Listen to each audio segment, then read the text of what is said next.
आज हम भारतीय संविधान के उस हिस्से पर बात करने वाले हैं जिसे अक्सर इसकी अंतरात्मा कहा जाता है। राज्य के नीति निदेशक तत्व यानी डीपीएसपी। जी, ये वो सिद्धांत हैं जो मतलब एक तरह से बताते हैं कि आजाद भारत को कैसा देश बनना चाहिए। और हमारे पास जो स्रोत हैं वो अनुच्छेद 36 से 51 तक फैले इन सिद्धांतों का एक पूरा खाका खींचते हैं। और इन्हें समझना मुझे लगता है दिलचस्प इसलिए है क्योंकि ये एक विरोधाभास के साथ आते हैं। बिल्कुल, संविधान कहता है कि ये देश चलाने के लिए मूलभूत है। हाँ, फंडामेंटल। लेकिन आप इन्हें लागू करवाने के लिए अदालत नहीं जा सकते। यही तो सबसे बड़ा सवाल है। अगर ये कानूनन बाध्य नहीं है तो क्या ये सिर्फ एक अच्छी अच्छी बातों की लिस्ट है, या फिर इनमें कोई असली ताकत है? एग्जैक्टली। आज हम इसी गुत्थी को सुलझाने की कोशिश करेंगे कि ये सिद्धांत असल में हैं क्या, ये कहाँ से आए और आज के भारत के लिए इनके क्या मायने हैं। देखिए, इसकी शुरुआत होती है एक बहुत बड़े विचार से। क्या? भारत को एक लोक कल्याणकारी राज्य मतलब एक वेलफेयर स्टेट बनाना, ये विचार हमने आइलैंड के संविधान से लिया था। अच्छा। इसका मकसद सिर्फ कानून व्यवस्था बनाए रखना नहीं था, बल्कि एक ऐसा समाज बनाना था जहां हर किसी को सामाजिक, आर्थिक और राजनीतिक न्याय मिल सके। और लोक कल्याणकारी राज्य का मतलब सिर्फ गरीबों को सब्सिडी देना नहीं है ना? नहीं, बिल्कुल नहीं। इसका दायरा तो कहीं ज्यादा बड़ा है। अच्छी शिक्षा, स्वास्थ्य सेवाएं, काम करने का मौका और एक सम्मानजनक जीवन, ये सब इसमें शामिल है। इसे समझने का एक बहुत अच्छा तरीका है, अगर मौलिक अधिकार सरकार के हाथ पर लगाम लगाते हैं, मतलब बताते हैं कि सरकार क्या नहीं कर सकती। सही, तो निर्देशक तत्व सरकार को रास्ता दिखाते हैं, उसे बताते हैं कि उसे क्या करना चाहिए। क्या बात है, एक गाड़ी का ब्रेक है तो दूसरा स्टीयरिंग व्हील। बिल्कुल, ये तो बहुत अच्छे से साफ हो गया। तो चलिए स्टीयरिंग व्हील को और करीब से देखते हैं। समझने के लिए हमारे स्रोतों में इन्हें 3 हिस्सों में बांटा गया है। हाँ, जो अलग अलग विचारधाराओं को दर्शाते हैं, समाजवादी, गांधीवादी और उदार बौद्धिक। समाजवादी सिद्धांतों से शुरू करते हैं। इनका दिल है सामाजिक और आर्थिक बराबरी। अनुच्छेद 38 कहता है कि राज्य ऐसा सामाजिक ढांचा बनाएगा जिसमें हर किसी को न्याय मिले और लोगों का जीवन बेहतर हो। जी, ये सिर्फ एक खोखला वादा नहीं है, ये एक मजबूत नींव है। और अनुच्छेद 39 इसी नींव पर एक मजबूत इमारत खड़ी करता है। क्यों? बिल्कुल, इसमें बहुत साफ साफ निर्देश हैं, जैसे हर नागरिक को, चाहे वो पुरुष हो या महिला, रोजगार के बराबर मौके मिलें। और देश की संपत्ति वो कुछ चंद लोगों के हाथों में सिमट कर न रह जाए। हाँ, बल्कि उसका फायदा सब तक पहुंचे। और इसी में वो क्रांतिकारी बात भी है, समान काम के लिए समान वेतन। एग्जैक्टली। सोचिए, 1950 में हमारे संविधान निर्माता इस सिद्धांत को देश चलाने के लिए जरूरी मान रहे थे, जबकि आज भी ये दुनिया के कई विकसित देशों के लिए एक बहुत बड़ी चुनौती है। सही बात है। लेकिन यहाँ एक सवाल है, हमारे स्रोत क्या इस पर भी रोशनी डालते हैं कि भारत के विशाल असंगठित क्षेत्र में जहाँ करोड़ों महिलाएं काम करती हैं, इस सिद्धांत को लागू करने में असल चुनौतियां क्या हैं? ये एक बहुत ही व्यवहारिक सवाल है। देखिए, संविधान एक दिशा देता है, लेकिन जमीनी हकीकत वो जटिल होती है। असंगठित क्षेत्र में इसे लागू करना सरकारों के लिए हमेशा एक चुनौती रहा है। लेकिन इसी सिद्धांत के आधार पर बाद में कई कानून बने, जैसे मिनिमम वेजेस एक्ट। हाँ, और इक्वल रेम्यूनरेशन एक्ट। तो ये सिद्धांत एक नैतिक दबाव बनाते हैं और कानूनों को प्रेरित करते हैं, भले ही 100% लागू न हो पाए हों। और यहीं पर अनुच्छेद 39 ए की भूमिका भी बहुत महत्वपूर्ण हो जाती है। सबके लिए न्याय और मुफ्त कानूनी मदद। ये मूल संविधान में नहीं था, इसे 1976 में 42वें संशोधन से जोड़ा गया। क्या उस समय ये महसूस किया गया कि न्याय का दरवाजा सबके लिए खुला नहीं है? बिल्कुल, महसूस ये किया गया कि न्याय महंगा है। एक गरीब आदमी सिर्फ इसलिए केस हार सकता है क्योंकि उसके पास एक अच्छा वकील करने के पैसे नहीं है। जी, 39A ने इस खाई को पाटने की कोशिश की। इसने कहा कि न्याय पाना सबका हक है, ये कोई ऐसी चीज नहीं जिसे सिर्फ पैसे वाले खरीद सके। तो आज जो हम लोग अदालतें और लीगल सर्विसेज अथॉरिटी देखते हैं, उनकी जड़ें इसी अनुच्छेद में। हाँ, उनकी जड़ें यही हैं। तो समाजवादी सिद्धांत आर्थिक और सामाजिक बराबरी की बात करते हैं, लेकिन संविधान निर्माता भारत की जमीनी हकीकत यानी गांवों को भी नहीं भूले। नहीं, बिल्कुल नहीं। और यहाँ हमें गांधी जी की सोच की गहरी छाप दिखती है। हाँ, और इसकी सबसे बड़ी मिसाल है अनुच्छेद 40, ग्राम पंचायतों वाला। जी, जो ग्राम पंचायतों की बात करता है। गांधी जी का सपना था ग्राम स्वराज का, मतलब जहां हर गांव अपनी जरूरतें पूरी करने में सक्षम हो और अपने फैसले खुद ले सके।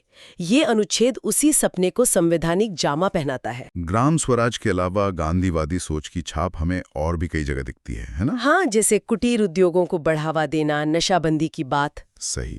अनुच्छेद 43 छोटे छोटे उद्योगों, खासकर गांवों में कुटीर उद्योगों को बढ़ावा देने की बात करता है ताकि गांव आत्मनिर्भर बने। या फिर अनुच्छेद 47 को देखिए, वो पोषण और स्वास्थ्य को बेहतर बनाने की बात करता है। और उसी में नशीली पेय पदार्थों पर रोक लगाने का निर्देश भी है। जी, और अनुच्छेद 48 में हमें गौ संरक्षण की बात मिलती है। ये सब एक ही धागे में पिरोए हुए हैं, एक आत्मनिर्भर, नैतिक और सात्विक समाज की कल्पना। लेकिन यहाँ एक सवाल उठता है, क्या ये गांधीवादी सिद्धांत जैसे कि नशाबंदी या कुटीर उद्योग आज की गिग इकोनॉमी और ग्लोबलाइजेशन के दौर में भी उतने ही प्रासंगिक हैं? ये बहस का एक बहुत बड़ा मुद्दा है। या ये सिर्फ एक आदर्शवादी सोच बनकर रह गए हैं? देखिए, आलोचक कहते हैं कि ये विचार आज की अर्थव्यवस्था से मेल नहीं खाते। जैसे शराबबंदी से राज्यों को भारी राजस्व का नुकसान होता है और अवैध शराब का कारोबार बढ़ता है। हाँ, वहीं समर्थकों का कहना है कि इन सिद्धांतों का जो मूल विचार है वो आज भी प्रासंगिक है। कैसे? कुटीर उद्योग का मतलब आज मेक इन इंडिया और स्टार्टअप इंडिया हो सकता है। नशाबंदी का लक्ष्य एक स्वस्थ समाज बनाना है। तो शायद हमें इन सिद्धांतों के शब्दशः अर्थ के बजाय उनकी आत्मा को आज के संदर्भ में देखने की जरूरत है। बहुत दिलचस्प नजरिया है। तो हमने समाजवादी और गांधीवादी नजरिए को देखा जी, लेकिन संविधान निर्माता एक आधुनिक उदारवादी राष्ट्र की भी नींव रख रहे थे।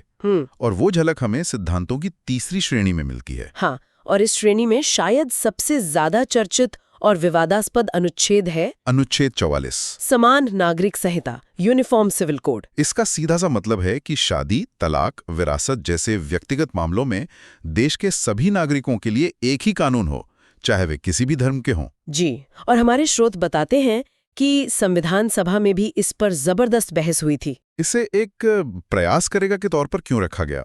इसे मौलिक अधिकार क्यों नहीं बनाया गया? क्योंकि उस वक्त देश का बंटवारा मजहब के नाम पर हुआ था और माहौल बहुत संवेदनशील था। अच्छा। संविधान निर्माता देश की विविधता का सम्मान करना चाहते थे। उन्होंने इसे एक लक्ष्य के रूप में रखा, एक मंजिल के तौर पर, लेकिन इसे तुरंत लागू करने का दबाव नहीं बनाया। उन्होंने उम्मीद की कि समय के साथ समाज खुद इस बदलाव के लिए तैयार होगा। एग्जैक्टली। यही वजह है कि 75 साल बाद भी ये एक निर्देश ही है, कानून नहीं, सिवाय गोवा के। और इसी आधुनिक सोच का एक और उदाहरण हमें शिक्षा और पर्यावरण के प्रति चिंता में दिखता है। बिल्कुल। अनुच्छेद 45 को देखिए। ये अब 6 साल से कम उम्र के बच्चों की देखभाल और शिक्षा की बात करता है। पहले इसमें 6 से 14 साल के बच्चों की शिक्षा की बात थी। हाँ, लेकिन 2002 में 86वें संशोधन के बाद शिक्षा का अधिकार अनुच्छेद 21A के तहत एक मौलिक अधिकार बन गया। वाह, ये एक बेहतरीन उदाहरण है कि कैसे एक निदेशक तत्व ने एक मौलिक अधिकार को जन्म दिया। जी, जो कल तक सरकार के लिए एक लक्ष्य था, वो आज नागरिक का हक बन गया है। और पर्यावरण की बात करें तो अनुच्छेद 48 को भी बाद में जोड़ा गया था। हाँ, इसे भी 1976 में 42nd संशोधन से जोड़ा गया, जो पर्यावरण की रक्षा और सुधार की बात करता है। ये दिखाता है कि हमारा संविधान एक जीवित दस्तावेज है। बिल्कुल। जैसे जैसे देश और दुनिया की प्राथमिकताएं बदलीं, हमारे संविधान ने उन चिंताओं को भी जगा दी। और इसके ठीक बाद अनुच्छेद 49 है, जो हमारे राष्ट्रीय स्मारकों और ऐतिहासिक धरोहरों को बचाने की जिम्मेदारी राज्य को देता है। मतलब अपनी प्रकृति और अपनी संस्कृति दोनों को बचाना। सही। इन सब सामाजिक और आर्थिक लक्ष्यों के अलावा एक अच्छे शासन का ढांचा कैसा हो, इस पर भी ध्यान दिया गया है। ये बहुत कमाल की बात है कि संविधान निर्माताओं ने हर पहलू को छुआ है, और इसका सबसे अच्छा उदाहरण है अनुच्छेद 50, जो कार्यपालिका को न्यायपालिका से अलग करने की बात करता है। आसान भाषा में कहें तो सरकार और अदालतें एक दूसरे के काम में दखल नहीं देंगी। क्यों? इसकी क्या जरूरत थी? क्योंकि एक स्वतंत्र न्यायपालिका ही लोकतंत्र की रीढ़ होती है। अगर जज सरकार के दबाव में फैसले देने लगे तो न्याय का कोई मतलब नहीं रह जाएगा। सही बात है। ये अनुच्छेद उस स्वतंत्रता की गारंटी देता है। और फिर हम आते हैं आखिरी अनुच्छेद पर, अनुच्छेद 51, जो इन सिद्धांतों को देश की सीमाओं से बाहर पूरी दुनिया तक ले जाता है। हाँ, अनुच्छेद 51 भारत की विदेश नीति का आधार स्तंभ है। ये कहता है कि भारत अंतर्राष्ट्रीय शांति और सुरक्षा को बढ़ावा देगा, देशों के बीच सम्मानजनक संबंध रखेगा और विवादों को लड़ाई से नहीं बल्कि बातचीत और मध्यस्थता से सुलझाने की कोशिश करेगा। भारत की पंचशील नीति हो या गुटनिरपेक्ष आंदोलन, उन सब की जड़ें आपको इसी अनुच्छेद में मिलेंगी। जी, या दुनिया में भारत की छवि एक शांति प्रिय और जिम्मेदार देश के रूप में स्थापित करता है। हाँ, तो कुल मिलाकर अगर हम पीछे हटकर पूरी तस्वीर देखें, आर्थिक न्याय से लेकर ग्राम स्वराज, समान नागरिक संहिता से लेकर पर्यावरण संरक्षण और एक स्वतंत्र न्यायपालिका से लेकर विश्व शांति तक, ये सिद्धांत एक आदर्श राष्ट्र का पूरा ब्लूप्रिंट तैयार करते हैं। बिल्कुल, इसीलिए हमारे स्रोत कहते हैं कि निर्देशक तत्व संविधान की अंतरात्मा है। ये वो नैतिक दिशा निर्देश हैं, वो ध्रुव तारा है जिसे देखकर देश के नीति निर्माताओं को अपना जहाज चलाना है। इनकी असली ताकत किसी अदालत में नहीं, बल्कि देश की जनता की राय में है, लोकतंत्र में है। ये सरकार के रिपोर्ट कार्ड की तरह है जिसे हर 5 साल में जनता जांचती है। इस पूरी गहरी बातचीत के बाद एक सवाल जहन में अटक जाता है। पूछिए। ये सिद्धांत उस दौर में लिखे गए थे जब भारत एक गरीब और रीसेंट आजाद हुआ देश था। आज हम एक डिजिटल सुपर पावर और दुनिया की 5वीं सबसे बड़ी अर्थव्यवस्था है। आज के भारत के लिए इन सिद्धांतों में से कौन सा सबसे ज्यादा जरूरी या चुनौतीपूर्ण लगता है? ये बहुत अच्छा सवाल है। और अगर आज हमें संविधान में एक नया निदेशक तत्व जोड़ने का मौका मिले तो वो किस बारे में होना चाहिए? शायद डेटा प्राइवेसी या फिर आर्टिफिशियल इंटेलिजेंस के नैतिक इस्तेमाल के बारे में? ये सोचने वाली बात है। हम सब अपने अधिकारों, अपने राइट्स को लेकर बहुत सजग रहते हैं ना? बिल्कुल। कि भाई मेरा ये अधिकार है, सरकार को ये देना ही होगा, सिस्टम से ये मिलना चाहिए।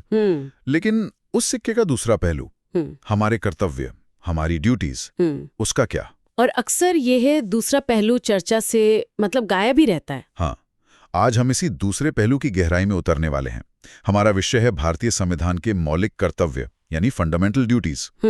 हमारे पास जो जानकारी है, जो स्लाइड्स हैं, उनके आधार पर हम ये समझने की कोशिश करेंगे कि ये कर्तव्य हैं क्या, ये संविधान में आए कैसे, और शायद सबसे जरूरी, हाँ, और एक नागरिक के तौर पर हमारे लिए इनके असल मायने क्या हैं। तो चलिए इस गुत्थी को जरा परत दर परत खोलते हैं। ये चर्चा इसलिए भी बहुत जरूरी है क्योंकि ये नागरिकता को सिर्फ एक कानूनी अधिकार के तौर पर नहीं देखती, बल्कि एक नैतिक जिम्मेदारी के रूप में भी सामने रखती है। अच्छा, तो सबसे पहली और शायद सबसे चौंकाने वाली बात जो मुझे पता चली वो ये है कि 1950 में जब हमारा संविधान लागू हुआ, हाँ, तो उसमें मौलिक कर्तव्यों का कोई जिक्र ही नहीं था।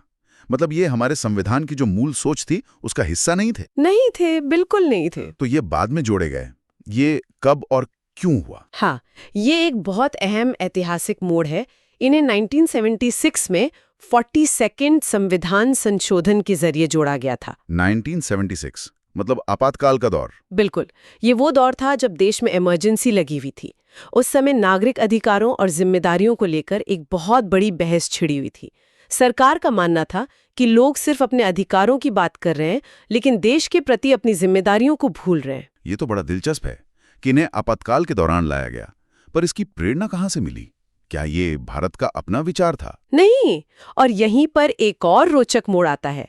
हमारी स्लाइड्स बताती हैं कि इसकी प्रेरणा उस वक्त के सोवियत संघ यानी यूएसएसआर के संविधान से ली गई थी। सोवियत संघ से? हाँ, अब सोचने वाली बात यह है कि उस दौर में एक लोकतंत्र अपने नागरिकों के कर्तव्यों के लिए प्रेरणा एक साम्यवादी, एक पार्टी वाले देश से ले रहा था। ये तो वाकई में विरोधाभासी लगता है। बिल्कुल। ये सब सरदार स्वर्ण सिंह समिति की सिफारिशों पर हुआ था। समिति का मानना था कि नागरिकों को यह एहसास होना चाहिए कि अधिकारों के साथ-साथ उनकी कुछ जिम्मेदारियां भी हैं। अच्छा। बल्कि समिति ने तो ये भी सुझाव दिया था कि इन कर्तव्यों का पालन न करने पर सजा का प्रावधान भी हो, लेकिन उस सिफारिश को सरकार ने नहीं माना। ओह, अच्छा, तो सजा का प्रावधान भी सुझाया गया था। हाँ, जो हमें उस दौर की सोच के बारे में बहुत कुछ बताता है। तो इन्हें संविधान में एक खास जगह दी गई होगी। हाँ, इनके लिए संविधान में एक बिल्कुल नया हिस्सा जोड़ा गया, भाग 4A, पार्ट 4A।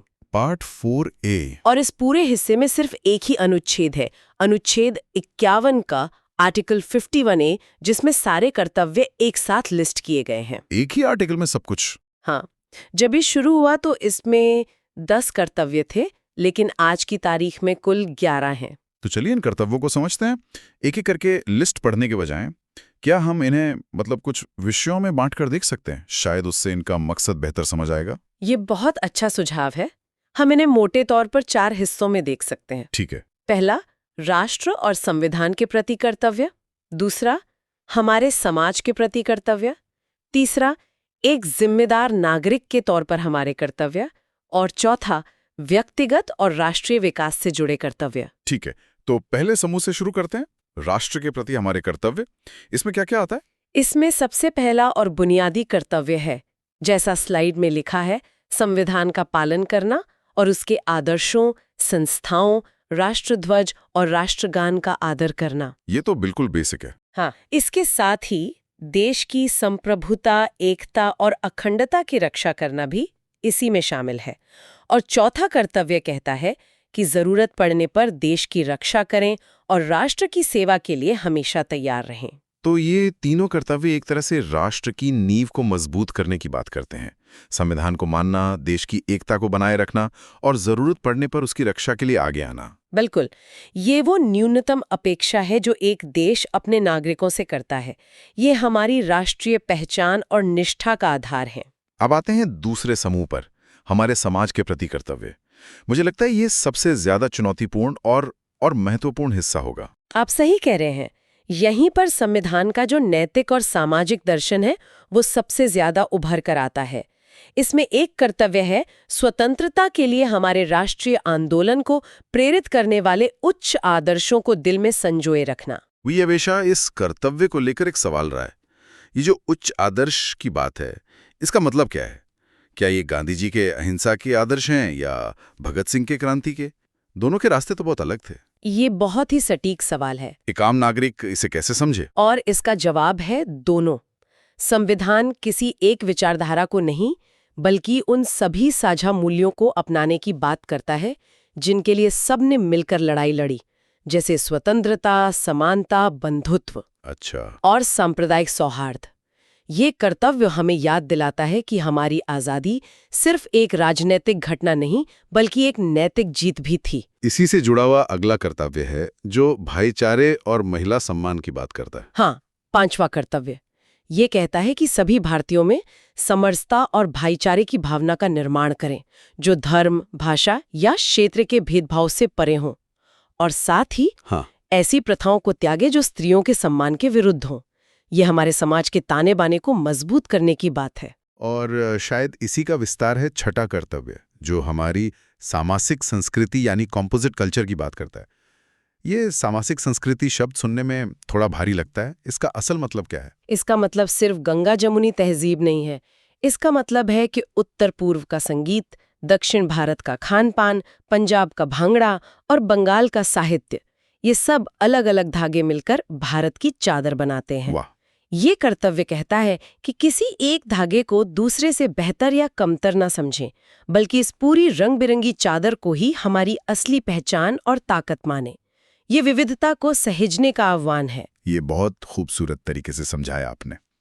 अब तीसरे समूह पर आते हैं, एक जागरूक नागरिक के कर्तव्य। इसमें 2 बहुत ही व्यवहारिक कर्तव्य आते हैं। 7वां है प्राकृतिक पर्यावरण की रक्षा, यानी जंगल, नदी, झीलें और वन्य जीवों का संरक्षण करना और सभी प्राणियों के प्रति दया का भाव रखना। ये तो आज के क्लाइमेट चेंज के दौर में और भी ज्यादा जरूरी हो गया है। निश्चित रूप से।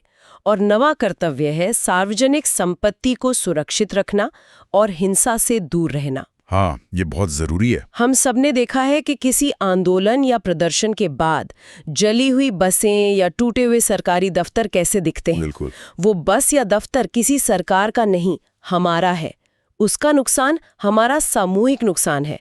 ये कर्तव्य हमें इसी नागरिक अनुशासन की याद दिलाता है। सही बात है। और अब चौथा और आखिरी समूह, व्यक्तिगत और राष्ट्रीय प्रगति से जुड़े कर्तव्य। इसमें 8वां कर्तव्य है वैज्ञानिक दृष्टिकोण, मानवतावाद और ज्ञानार्जन तथा सुधार की भावना का विकास करना। वैज्ञानिक दृष्टिकोण, साइंटिफिक टेम्पर? हाँ, इसका मतलब सिर्फ विज्ञान पढ़ना नहीं है, बल्कि अंधविश्वास से दूर रहकर तर्क और सबूतों के आधार पर सोचने की आदत डालना है। हर बात पर सवाल पूछना। ऐसा क्यों होता है? लेकिन क्या ये कर्तव्य हमारे समाज की गहरी धार्मिक और पारंपरिक मान्यताओं से टकराता नहीं है? एक आम नागरिक इस संतुलन को कैसे बनाए? ये एक बहुत बड़ा व्यवहारिक सवाल है। देखिए, संविधान किसी की आस्था को चुनौती नहीं दे रहा। अच्छा, ये सिर्फ इतना कह रहा है कि अपनी आस्था के साथ साथ तर्क और विवेक का दरवाजा भी खुला रखें। समाज को आगे ले जाने के लिए ये बहुत जरूरी है। और इसी से जुड़ा है 10वां कर्तव्य। कौन सा? हर क्षेत्र में उत्कृष्टता यानी एक्सेलेंस की ओर बढ़ने का लगातार प्रयास करना। मतलब चाहे कोई छात्र हो, किसान हो, वैज्ञानिक हो या कलाकार, हर कोई अपने काम में इतना बेहतरीन प्रदर्शन करे कि देश अपने आप आगे बढ़ जाए। बिल्कुल, ये व्यक्तिगत विकास को राष्ट्रीय विकास से जोड़ता है। अगर देश का हर नागरिक अपना सर्वश्रेष्ठ देगा तो राष्ट्र को नई ऊंचाइयों पर पहुंचने से कोई नहीं रोक सकता। और एक कर्तव्य रह गया 11वां, जो बाद में जोड़ा गया। हाँ, शिक्षा का अवसर।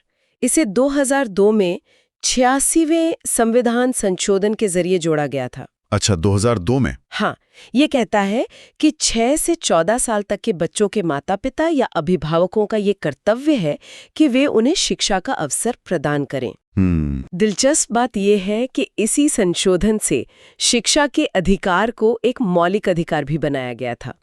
तो एक तरफ बच्चों को अधिकार दिया गया और दूसरी तरफ माता पिता को कर्तव्य सौंपा गया। ये अधिकार और कर्तव्य के संतुलन का एक बेहतरीन उदाहरण है। तो हमने सभी 11 कर्तव्यों को समझ लिया, लेकिन अब सबसे बड़े सवाल पर आते हैं। हाँ, मान लीजिए कोई नागरिक इन कर्तव्यों का पालन नहीं करता, कोई सार्वजनिक संपत्ति को नुकसान पहुंचाता है या वैज्ञानिक दृष्टिकोण को बढ़ावा नहीं देता, तो क्या होता है? क्या उसे कोर्ट में घसीटा जा सकता है? ये सबसे महत्वपूर्ण सवाल है और इसका सीधा सा जवाब है नहीं। नहीं, हमारी स्लाइड्स के अनुसार ये कर्तव्य न्यायोचित नहीं है। इसका मतलब है कि इनके पालन न होने पर आप किसी को सीधे अदालत ले जाकर सजा नहीं दिलवा सकते। तो फिर ये ज्यादातर नैतिक और नागरिक जिम्मेदारियां हैं जिन्हें नागरिकों से स्वेच्छा से, मतलब अपनी मर्जी से पालन करने की उम्मीद की जाती है। लेकिन ये सुनने में तो बहुत अच्छा लगता है, पर क्या ये सिर्फ किताबी बातें नहीं है? अगर कोई कानूनी बाध्यता ही नहीं है तो फिर इनका फायदा क्या है? आपका संदेह जायज है, लेकिन यहाँ एक लेकिन है, एक अपवाद है। अपवाद? हाँ, संविधान कहता है कि ये कर्तव्य सीधे तौर पर लागू नहीं किए जा सकते, लेकिन संसद चाहे तो किसी विशेष कर्तव्य को लागू करने के लिए अलग से कानून बना सकती है। अच्छा, कोई उदाहरण है इसका? बिल्कुल है। पहला कर्तव्य याद कीजिए, राष्ट्रध्वज और राष्ट्रगान का सम्मान करना। हाँ।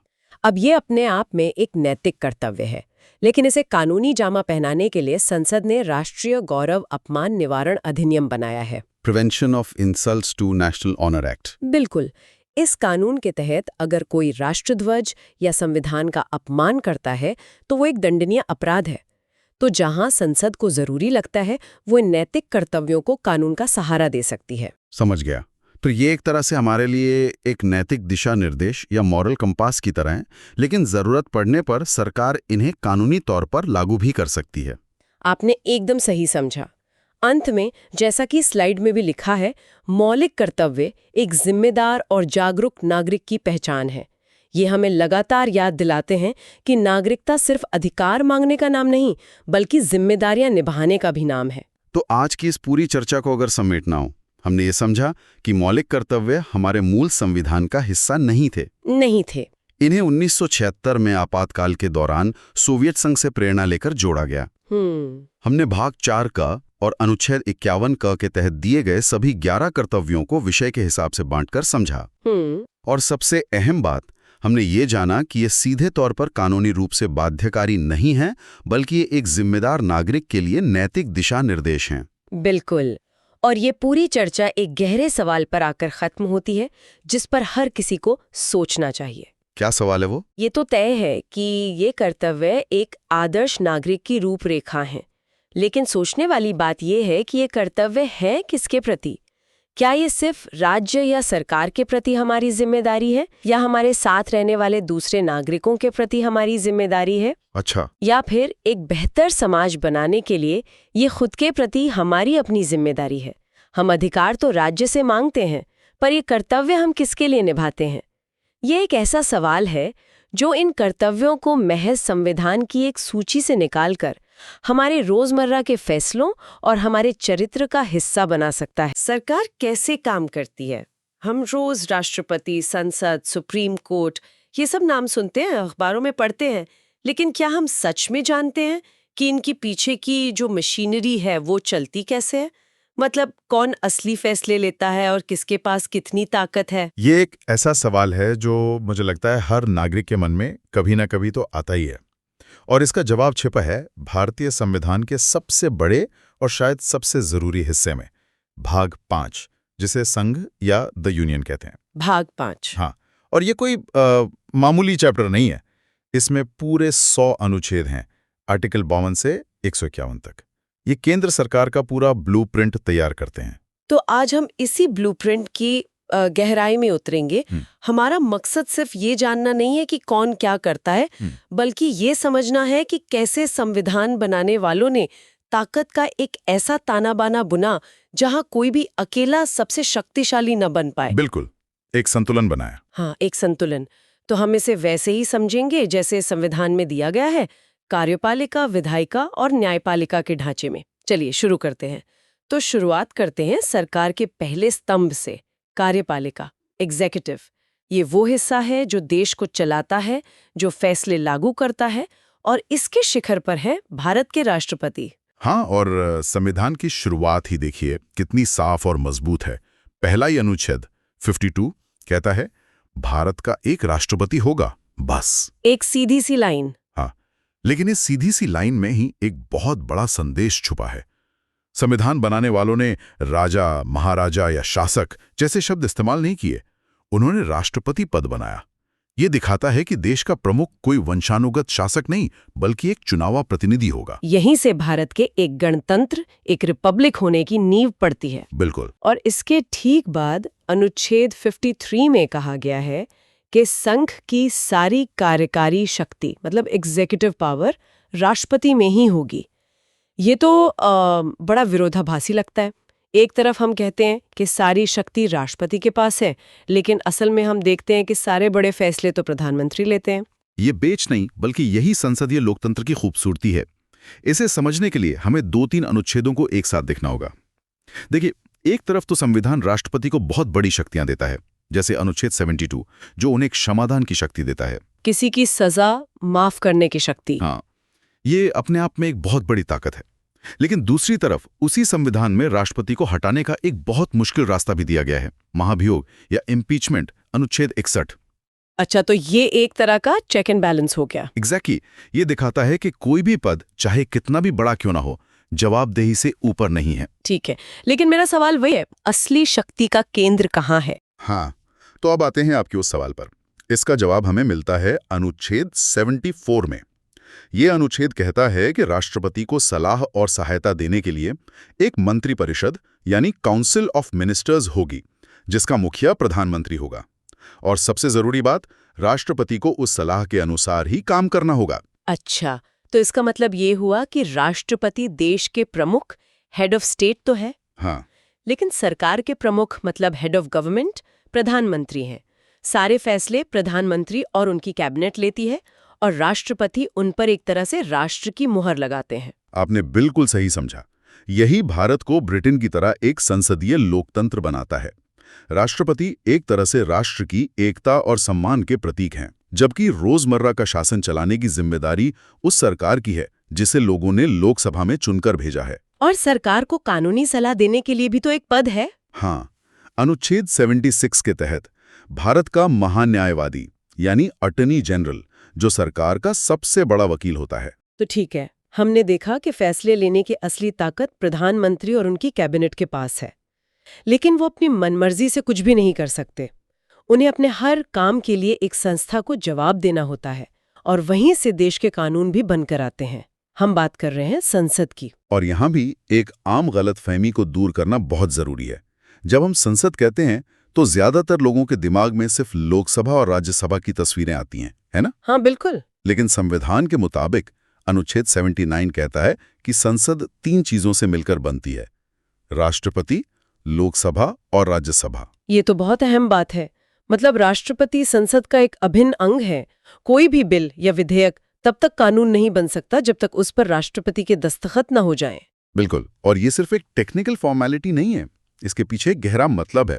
ये दिखाता है कि कानून बनाने की प्रक्रिया तब तक पूरी नहीं होती जब तक उस पर पूरे राष्ट्र के प्रमुख की मुहर न लग जाए। राष्ट्रपति यहाँ पूरे देश का प्रतिनिधित्व करते हैं, किसी एक पार्टी का नहीं। और संसद के 2 सदन हैं अनुच्छेद 80 और 81 के तहत, राज्यसभा जो उच्च सदन है और लोकसभा जो निम्न सदन है। हाँ, राज्यसभा राज्यों का प्रतिनिधित्व करती है और लोकसभा में सदस्य सीधे जनता द्वारा चुनकर आते हैं। और संसद का काम सिर्फ कानून बनाना तो नहीं है, सरकार पर नजर रखना भी है, खासकर पैसों के मामले में। यह संसदीय लोकतंत्र का सबसे बड़ा सिद्धांत है, the power of the purse. खजाने की चाबी। हाँ, खजाने की चाबी संसद के पास होगी।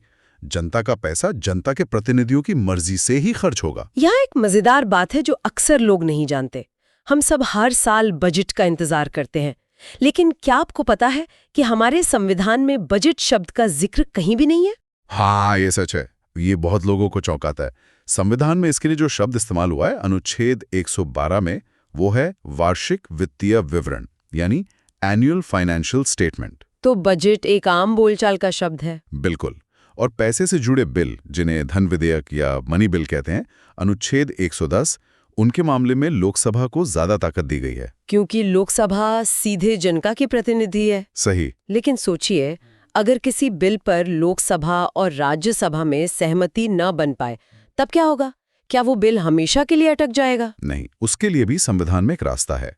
ऐसी स्थिति में अनुच्छेद 108 के तहत राष्ट्रपति दोनों सदनों की एक संयुक्त बैठक यानी जॉइंट सिटिंग बुला सकते हैं। अच्छा, जॉइंट सिटिंग। हाँ, इसमें दोनों सदनों के सदस्य एक साथ बैठकर वोट करते हैं, और क्योंकि लोकसभा में सदस्य ज्यादा होते हैं तो आमतौर पर सरकार की बात मान ली जाती है। ठीक है, तो संसद कानून बनाती है, लेकिन क्या हो अगर संसद का सत्र ही ना चल रहा हो और देश में अचानक किसी कानून की जरूरत पड़ जाए, कोई इमरजेंसी आ जाए? बहुत अच्छा सवाल है, और संविधान बनाने वाले इस स्थिति के लिए भी तैयार थे। यहीं पर राष्ट्रपति की एक खास विधायी शक्ति सामने आती है, जो अध्याय 3 में है, अनुच्छेद 123, जिसे अध्यादेश या ऑर्डिनेंस कहते हैं। अध्यादेश, ये शब्द हमने कई बार सुना है, इसे आसान भाषा में कैसे समझेंगे? इसे आप एक तरह का अस्थायी कानून समझ सकते हैं।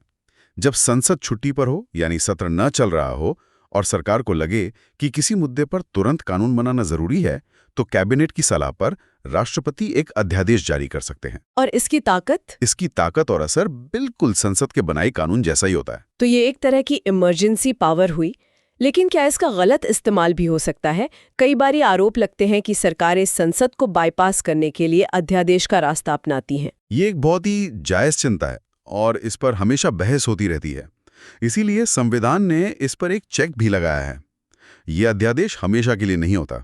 जैसे ही संसद का सत्र दोबारा शुरू होता है, सरकार को उस अध्यादेश को 6 हफ्तों के अंदर संसद से पास करवाना पड़ता है। और अगर पास नहीं हुआ तो वो अध्यादेश अपने आप खत्म हो जाता है। तो ये एक सुविधा है, लेकिन असीमित शक्ति नहीं। तो हमने कार्यपालिका को समझा जो फैसले लागू करती है, और विधायिका यानी संसद को समझा जो कानून बनाती है। लेकिन अगर संसद कोई ऐसा कानून बना दे जो संविधान के खिलाफ हो, या फिर केंद्र और राज्य सरकार के बीच कोई बड़ा विवाद हो जाए, तब रेफरी की भूमिका कौन निभाएगा? और यहीं पर आता है हमारे लोकतंत्र का तीसरा और शायद सबसे महत्वपूर्ण स्तंभ, न्यायपालिका, द जुडिशरी। और इसके शिखर पर है भारत का उच्चतम न्यायालय या सुप्रीम कोर्ट। अनुच्छेद 124 इसकी स्थापना और गठन का प्रावधान करता है। सुप्रीम कोर्ट सिर्फ देश की सबसे बड़ी अदालत नहीं है, संविधान उसे एक और खास दर्जा देता है। अनुच्छेद 129 के तहत अभिलेख न्यायालय या कोर्ट ऑफ रिकॉर्ड। इसका क्या मतलब है? इसका मतलब है कि सुप्रीम कोर्ट एक तरह से देश की कानूनी डायरी लिख रहा है। उसके हर फैसले को बहुत संभाल कर रिकॉर्ड किया जाता है और वो देश की बाकी सभी अदालतों के लिए एक गाइड बुक बन जाते हैं, एक नजीर बन जाते हैं। प्रेसिडेंट। हाँ बिल्कुल। अगर किसी निचली अदालत में वैसा ही कोई मामला आता है तो उन्हें सुप्रीम कोर्ट के उस पुराने फैसले को ही आधार मानकर फैसला देना होता है। और सुप्रीम कोर्ट के अधिकार भी बहुत व्यापक हैं, जैसे अनुच्छेद 131 में है मूल अधिकार क्षेत्र। हाँ, इसका मतलब है कि कुछ मामले ऐसे होते हैं जिनकी सुनवाई सीधे सुप्रीम कोर्ट में ही शुरू हो सकती है, निचली अदालतों में नहीं।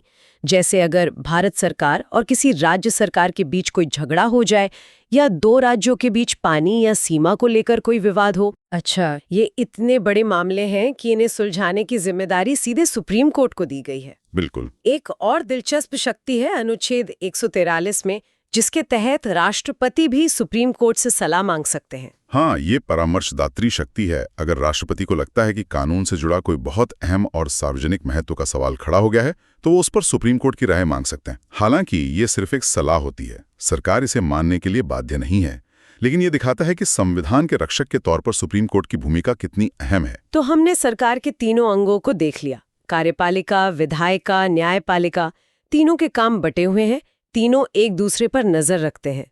लेकिन इस पूरे सिस्टम में एक चीज है जो सबसे जरूरी है, जनता का पैसा। सरकार जो भी खर्च करती है वो हमारा और आपका टैक्स का पैसा है। इस पैसे का हिसाब कौन रखता है? इसके लिए संविधान ने एक बहुत ही शक्तिशाली और स्वतंत्र पद बनाया है, जिसका जिक्र भाग 5 के आखिरी अध्याय में है। यह पद है भारत के नियंत्रक एवं महालेखा परीक्षक का, जिसे हम सब अंग्रेजी में कंट्रोलर एंड ऑडिटर जनरल या संक्षेप में CAG कहते हैं। अनुच्छेद 148 CAG। 2G स्कैम, कोल स्कैम, कई बड़े मामलों में हमने ये नाम सुना है। इनका काम क्या है असल में? आप इन्हें जनता के पैसे का चौकीदार कह सकते हैं। CAG का काम है भारत सरकार और सभी राज्य सरकारों के सारे खर्चों की जांच करना, उनका ऑडिट करना। वो ये देखते हैं कि जो पैसा जिस काम के लिए संसद ने मंजूर किया था वो उसी काम पर खर्च हुआ है या नहीं, कहीं कोई धांधली या भ्रष्टाचार तो नहीं हुआ। तो वो अपनी रिपोर्ट में ये सब लिखते हैं, फिर उस रिपोर्ट का क्या होता है? क्या वो सिर्फ एक सरकारी फाइल में बंद हो जाती है? यहीं पर पूरी प्रक्रिया की खूबसूरती है। अनुच्छेद 151 के अनुसार CAG अपनी रिपोर्ट राष्ट्रपति को देते हैं और राष्ट्रपति उसे संसद के सामने रखवाते हैं। इसके बाद संसद की एक बहुत महत्वपूर्ण समिति, लोक लेखा समिति, पब्लिक अकाउंट्स कमिटी, उस रिपोर्ट की जांच करती है। और इस समिति का अध्यक्ष परंपरा के अनुसार विपक्ष का कोई नेता होता है। हाँ, वाह, मतलब सरकार के खर्चों की जांच एक स्वतंत्र संस्था करती है और फिर उस जांच की भी जांच विपक्ष की अगुवाई वाली संसदीय समिति करती है। ये तो जवाबदेही का एक मजबूत ढांचा है। बिल्कुल, ये सुनिश्चित करता है कि सरकार वित्तीय मामलों में अनुशासित और जवाबदेह रहे। CAG का पद दिखाता है कि संविधान बनाने वाले सिर्फ बड़ी बड़ी ताकतों के बारे में ही नहीं सोच रहे थे, बल्कि वो ये भी सुनिश्चित करना चाहते थे कि आम आदमी की मेहनत की कमाई सही तरीके से खर्च हो। तो आज की इस पूरी चर्चा को अगर हम समेटें तो हमने सरकार की पूरी मशीनरी को समझा, कैसे राष्ट्रपति देश के प्रमुख हैं, लेकिन असली ताकत प्रधानमंत्री और उनकी कैबिनेट के पास है। अनुच्छेद 52-74। हमने देखा कि कैसे संसद, जो राष्ट्रपति और दोनों सदनों से बनती है, वो कानून बनाती है और सरकार के खजाने पर नजर रखती है, और कैसे सुप्रीम कोर्ट संविधान के रक्षक की भूमिका निभाता है। अनुच्छेद 124। और आखिर में CAG, अनुच्छेद 148, जो सरकार के खर्चों का हिसाब किताब रखता है। इन सभी को एक साथ देखने पर यह साफ हो जाता है कि संविधान का भाग 5 सिर्फ नियमों की एक सूखी लिस्ट नहीं है।